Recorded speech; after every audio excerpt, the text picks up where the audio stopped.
Вы смотрите очередной выпуск детских новостей. В эфире работаем мы, Альберт Миронов и Диана Сивцева. Здравствуйте. В Якутске отметили День народного мастера. Самые талантливые мастера показали жителям республики изделия, сделанные собственными руками. Так по главной улице столицы, необычно красивых нарядах, прошло народное шествие. А также состоялись многочисленные выставки, ярмарки и конкурсы среди народных мастеров Якутии. О выставке кузнецов нам расскажет Саша Горохов. Около 40 мастеров показали результаты своей кропотливой работы, дав шанс посетителям увидеть большой ряд якутских народных изделий, включающих в себя украшения и предметы быта.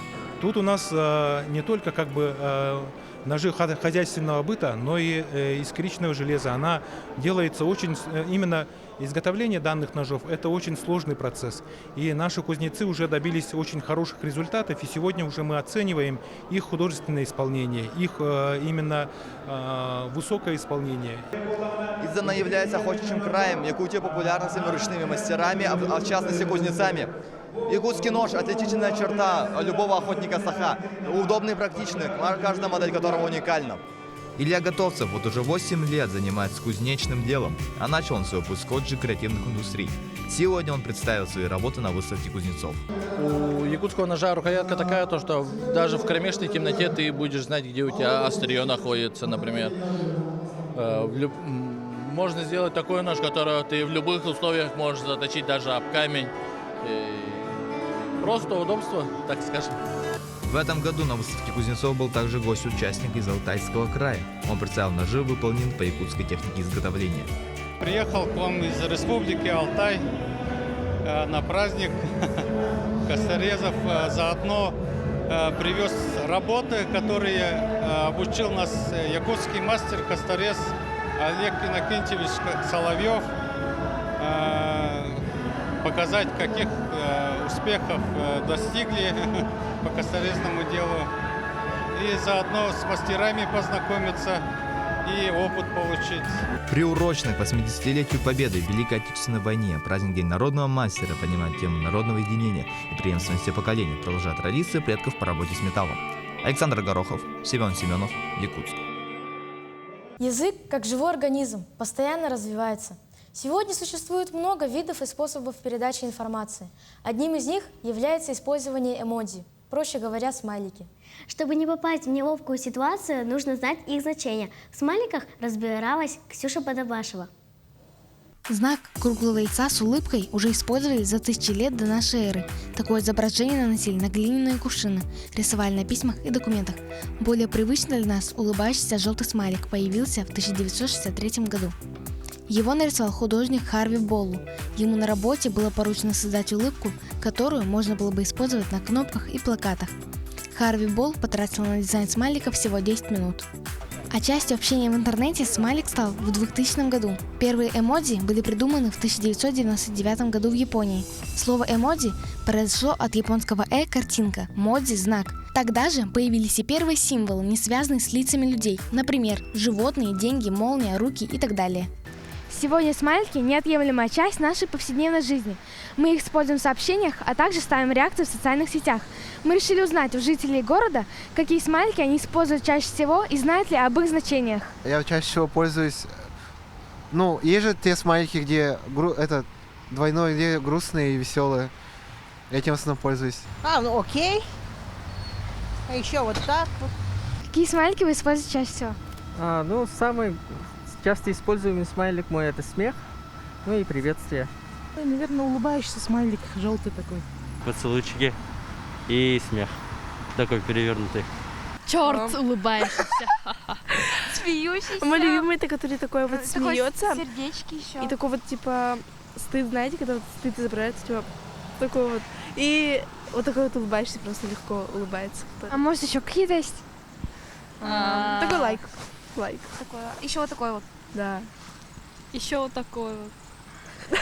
И вот такой вот. А как часто вы используете смайлик? Постоянно.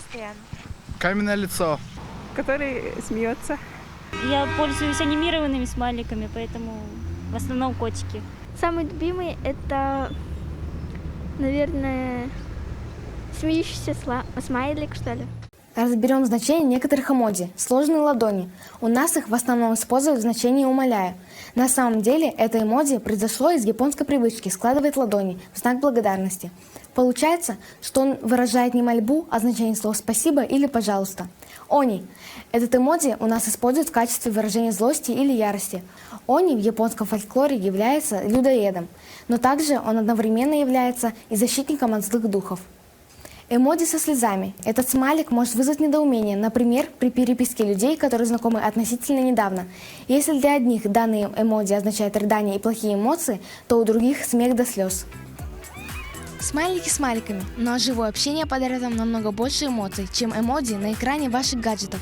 Ксения Подобашева, Иван Саркаумов, Якутск. Монгольские художники представили свои картины в Якутске. Авторы необычных картин посвятили свои работы монгольской мифологии, национальным образам и кочевой культуре. Подробнее о выставке расскажет Лера Антонова. «Легенда» — это название выставки, которая недавно открылась в Национальном художественном музее. На ней монгольские художники представили свои работы. Яркие, интересные и незабываемые образы оставят сильное впечатление у зрителя. Легенды и уникальные представления о мире есть у каждого народа. Монгольские художники изобразили свое видение собственной культуры. Как признаются сами авторы, их работы воплощают силу и дух, красоту и счастье кочевого народа. Я думаю, что выставка прежде всего может привлечь тем, что художники представляют сказочные, мифологические сюжеты. Работы отличаются декоративностью, и вот это красочное решение произведений, представленных на выставке, я думаю, будет интересно и детской аудитории. При этом детки смогут попробовать свои силы и изобразить какие-то знакомые сюжеты, которые они увидят на выставке непосредственно уже красками на наших мастер-классах. Монгол-зурак – это особенность стиля, который можно встретить только в монгольской живописи. Зурак в переводе с монгольского обозначает «картина».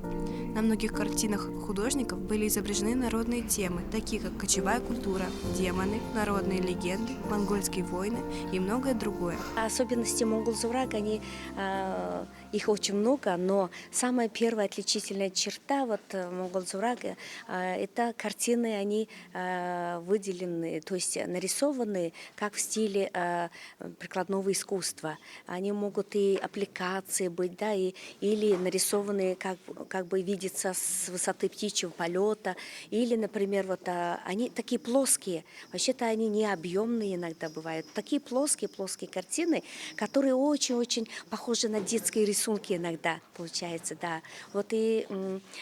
Но, конечно, монгол-зурак, он развивается, да, и современные тенденции монгол-зурак, наши юные и молодые представители нашего изобразительного искусства Монголии, они тоже направляют свои картины именно в этом стиле. Яркие, незабываемые и фантастические образы посетители смогут увидеть до 20 марта. Успейте увидеть настоящее монгольское искусство. Валерия Антонова, Нюргун Старостин, Якутск. Поздравления, подарки и улыбки. Накануне мы отметили первый весенний праздник – Международный женский день. Алексей Синкинеев узнал мнение жителей о подарках на 8 марта. Первый весенний месяц ассоциируется с Международным женским днем. Этот праздник теплый и светлый. Наша съемочная группа решила провести опрос среди граждан. Какой самый лучший подарок вы дарили женщинам? Свое сердце. Нравится ли вам праздник 8 марта? Да, очень нравится. Нравится ли вам праздник 8 марта? Очень нравится, очень нравится. Да. Очень нравится, очень. Да, радовать наших одноклассниц и мам. Какие самые лучшие подарки вы дарили своим близким? Духи, цветы, розы. А что дарили другим женщинам? Я подружкам что-нибудь. Цветы, наверное, может. Помаленьку что-нибудь. Чашечку или какой-нибудь сувенирчик. Поздравьте ваших близких на камеру. Своих родных, своих девочек поздравляю с днем 8 марта. Желаю всего хорошего. В этот праздник Мы поздравляем всех мам, бабушек, сестер и всех женщин. Желаем счастья, здоровья и благополучия. С праздником! А из следующего сюжета мы узнаем, как сделать красивый весенний букет. Наташа Колосова знает все секреты. Здравствуйте, дорогие телезрители! Сегодня я расскажу, как сделать весенний букет. Поможет нам Анастасия собрать весенний букет. Всем здравствуйте, я флорист с точно-солным углем. Сегодня мы будем собирать весенний микс вместе с Наташей. Сегодня у нас в точках будет, получается, оранжевый плюс. Хочешь розовый или белый? Белый. Белый, да? Вот такие вот. Также у нас будут приборы. Это секатор у нас. Да, секатор. Они отрезают, чтобы вот было ровненько. И ножницы, чтобы упаковать. Также у нас в пакете сегодня будет дельфиниум красивый. Да, я люблю такие.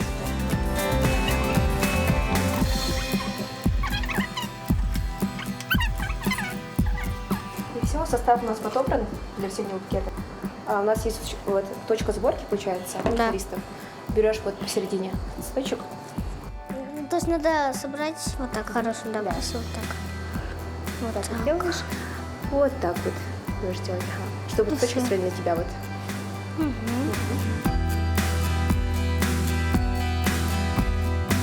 Теперь мы будем завязывать наши цветочки. Чтобы они не распались во время, когда буду покупать, да? Можешь взять веревочку, держи вот так, я тебя держу, хорошо? Так. Главное, сильно на них не давить, потому что они живые, чтобы им не было больно. Да, верно. Это все равно, что их надеть в шарфик, чтобы они никуда не распались, не ушли. Теперь берем наши секаторы. Да, главное пальчики не поранить. Главное пальчики не поранить. Вот так они выглядят быстро. Так, ножницы. Вот берешь да. И вот лишнее срезаешь.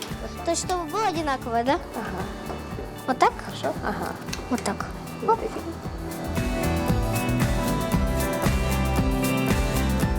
так. Теперь приступаем к упаковке букета. Берем красивый, розовый. Это же весенний, марта. Все такое красивое. В упаковке у нас существует подкладка, получается. Да. Очень много разных цветочков бывает. Еще разные вот такие вот штучки. Синие, голубые, розовые, фиолетовые. Собирать красиво, да? Ага. Как веер. Как веер, ага.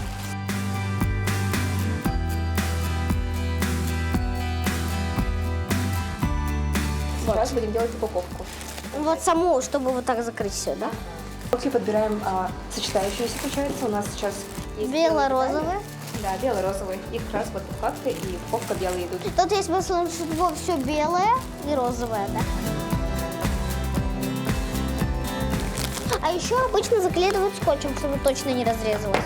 Никуда не ушла, не убежала. У нас в этом плане вместе с скотчем идет такая веревочка, чтобы... Чтобы было красиво, да? Да. И цветочки, чтобы больше дышали. Да. Скотчем не подышишь. Да, есть такое. Вот наши весенние цветы готовы. Спасибо за внимание. Эти темы показались нам самыми интересными для выпуска детских новостей этой недели. Следите за нашими эфирами и будьте в курсе событий. До встречи в эфире!